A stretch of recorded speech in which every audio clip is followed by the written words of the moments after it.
Knock! The Battle of the Bastards, which we call Bob, is a battle.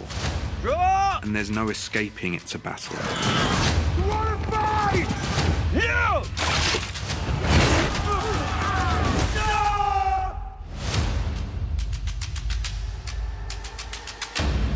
Game of Thrones is so big and it's so ambitious, you have to not be intimidated by it, but you have to embrace it. Say, great, you know, why don't we go make a massive, huge, enormous battle that's bigger than anything that we've ever done. We had a lot less time to prep this than we had to prep Hardhome. It was bigger and more complex. Dan and David, they wanted spectacle. They really wanted to kind of get into the mindset of what it would be like to be in a battle like that. So I was looking for what's the thread, what's the thing that's going to take me through the battle, and what worked in Hardhome, I think what works in any battle is following the characters. Initially, the idea was to almost never leave Jon's side, ever. And that's how the One Other was born, out of this idea of what happens if you just stay on the ground with Jon. We had a shot which was a minute long of him as if he was in the middle of a busy intersection, having horses hurling left, right and centre at him, and the chaos that ensues.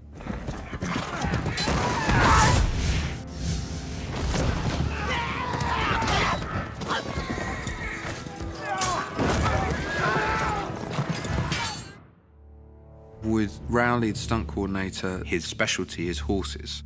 Ultimately, you can't run two horses into each other, so it became about marrying real horse falls with the digital world so that we could have a real horse take a fall and then we could digitally superimpose a CGI horse that would seem to hit the real horse. So you basically then take the eye away from the digital horse, focus it on the real horse, and you blur the line between what's real and what's not real.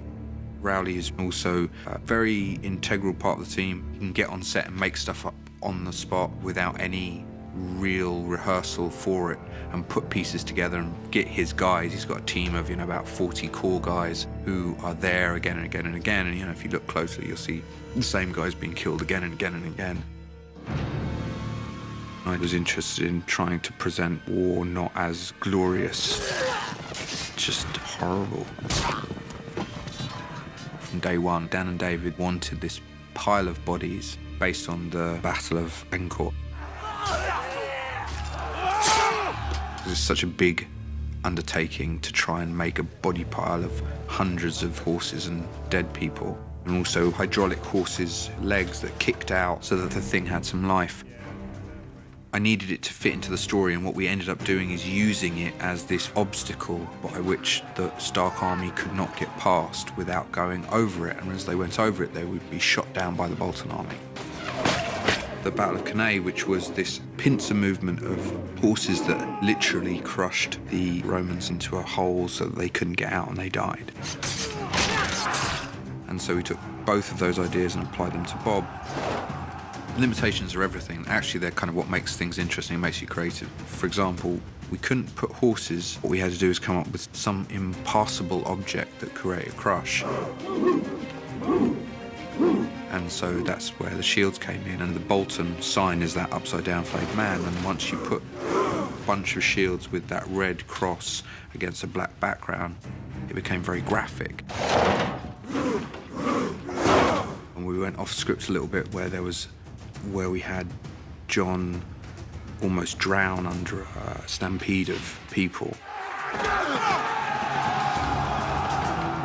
And it was kind of great because it was just this thing where he was being almost killed by his own men, not on purpose, but just in this wave of fear that kind of overcomes everyone as they try to get out of the way of this incoming wall of shields.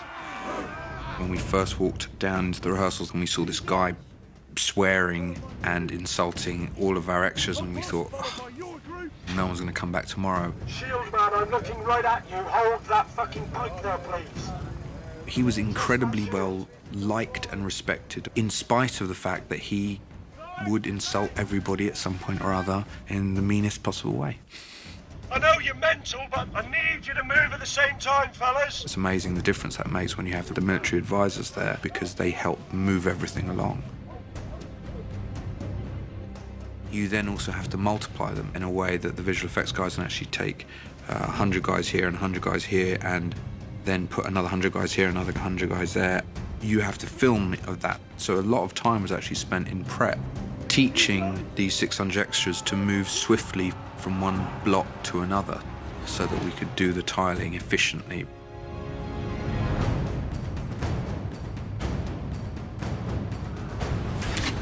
The only direction I gave to Kit was he's not a human anymore. He doesn't feel any empathy for this guy. We actually spent an entire day, 10 hours, with Kit on top of Ewan, beating him. And I just shot it from every single angle I possibly could.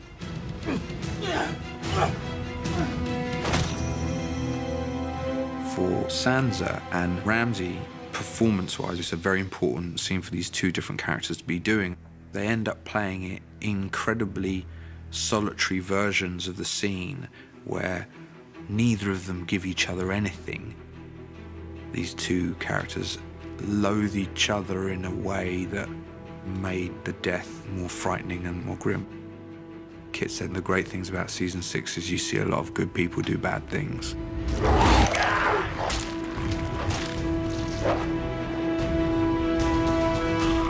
And I think so much of the way that this show works, which I actually really enjoy and is unique, is that even though you're doing their story, you get to pitch your version of how to do it and bring part of you to it.